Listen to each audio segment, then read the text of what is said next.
15 men on a dead man's chest, yo-ho-ho, and a bottle of rum. Ladies and gentlemen, I present to you today a science fiction and fantasy phenomenon from Hamilton, Ontario. New York Times bestseller Ed Greenwood calls his latest novel, Horn of the Kraken, a wild ride. Give it up for the fabulous Stephen B. Pearl! I'm going to be reading from my latest book for you today, Horn of the Kraken. And Horn of the Kraken is a Norse fantasy adventure.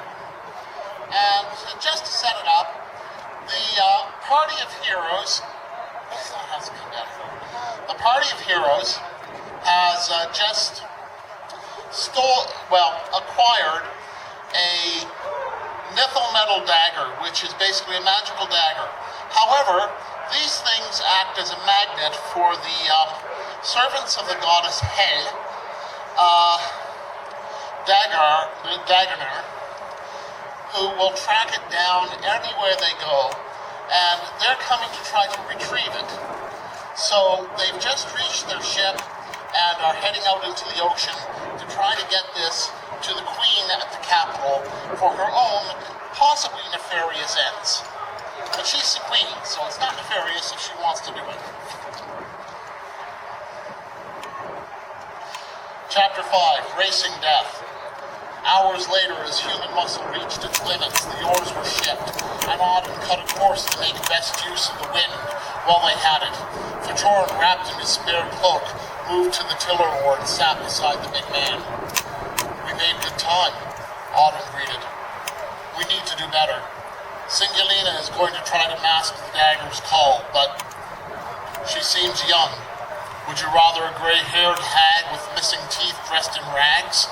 Auden rested the tiller under his arm and began tracing runes on his axe with his finger. "You expecting trouble? If you aren't, you're a fool." Fajoran nodded. "My father told me before I left that I had a store of sense so long as there were no bosoms involved. Did I take Singulina aboard because she's a powerful thief, or because she's a beautiful woman?"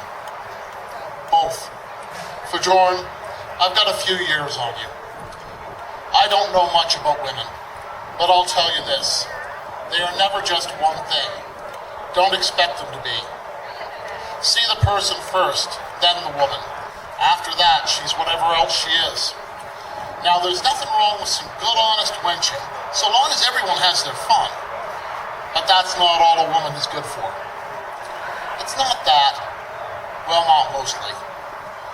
Could a more experienced Seth Kona mask the dagger's call? Maybe, maybe not.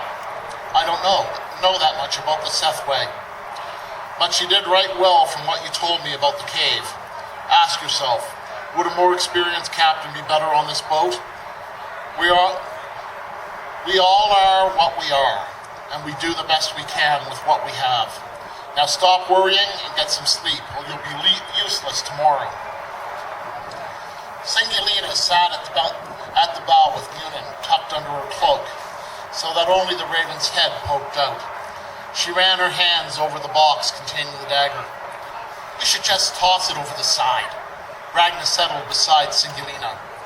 "That wouldn't help our handsome young captain much with the queen, dear. I rather like him, though I do hope you will advise Singulina as to certain matters. I sense he may be rather experienced for one so young." Singulina's voice had a strange timbre. "Are you all right?" "I'm quite fine, dear." Singulina continued to stroke the wooden box. She smiled at Munin. "A raven. Tell her I approve. Cats are good too. Snakes sleep too much in all the cold to be much use nowadays." Ragnar looked at her friend and her face went pale. "Who are you and what have you done with Singulina?" "Shh, you'll wake her.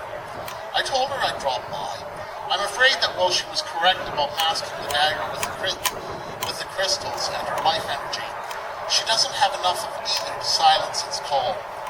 My, it is noisy. You give her back or I'll begin, Ragnar." "No need to be like that, dear. She's sleeping.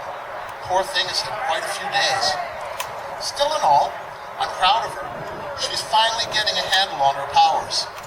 As things stand, Soon she won't need my gift anymore, and I can get some much-needed rest before the final battle.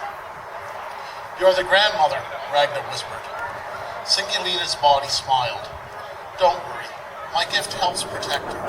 Only I know the way around it. She was always so sensitive, far more potential than one so young can control. You should let her go, hissed Ragnar. Singulina's body sighed. I will. It is nice to smell the air again in a young, healthy body. But she is my granddaughter. Mama, I've done what I can to mask the dagger's call. It should be harder for the Dragar to find you if you keep moving. Oh, and before I go, remember, ships sink.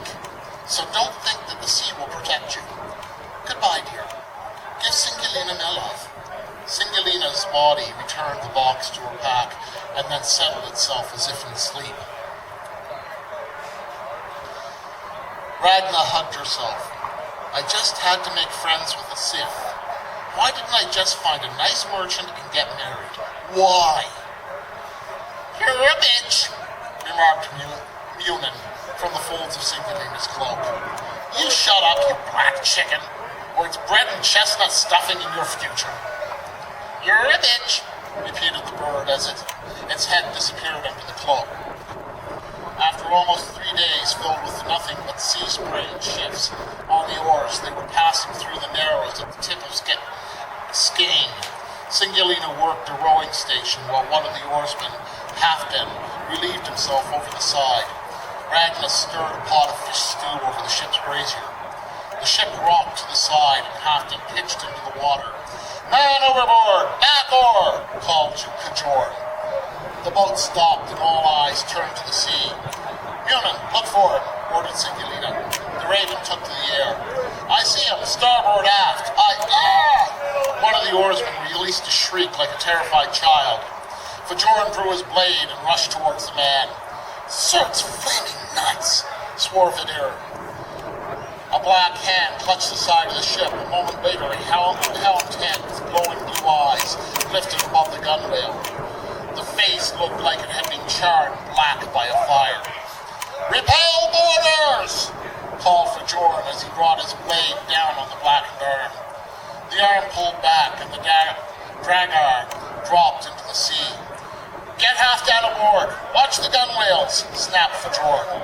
A screech sounded from the Skane shore that sent a shudder through everyone. Vidir swung for something dark above the gunwale. There was the sound of metal striking metal. The thing continued to rise. Auden threw a line over the stern to Halfdan, who grabbed it. Singulina clutched her staff. Watch for it! Fajoran snapped at her as he leapt across the boat, and brought his sword forward in a clumsy amateurish arc. A dark blade rose to block the blow, opening the Dragar's defenses. Singulina thrust the base of her staff into the Dragar's throat, driving it into the water. Get that man aboard, yelled Fajoran. Auden released the rope, reached into the water, and hauled Halfdan over the gunwale, leaving him jackknifed at the hips, half in and half out of the ship. Halfdan spewed his guts into the boat, then dragged himself forward. Halfdan's aboard! Auden grabbed the tiller oar, bracing the steering oar in his armpit. He traced a series of runes tattooed on his forearm. Man the oars! Move, move, move! Ordered Fajoran. Ragnar slipped the short sword she'd acquired out of its sheath and watched the gunwale. A black hand appeared on the edge of the ship. Here, she screamed and chopped down on the fingers. A gauntlet blacker than night turned the blow. The horrid, scorched form of Dragar scrambled up into the ship and lashed out at Ragnar. Ragnar dodged the worst of the blow, but still fell unconscious. The Dragar seemed to grow in strength, as if it had given its wounds to the diminutive woman. Get away from her, you beast of hell! Auden brought his battle axe forward with a fury worthy of Thor himself.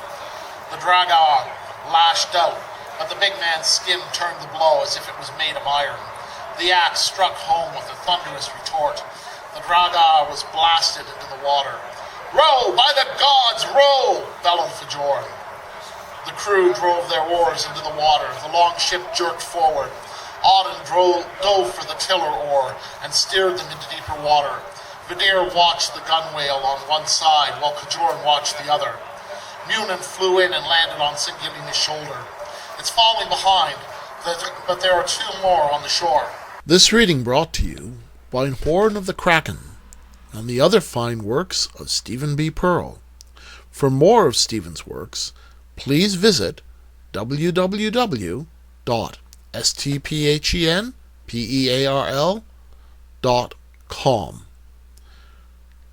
Thank you.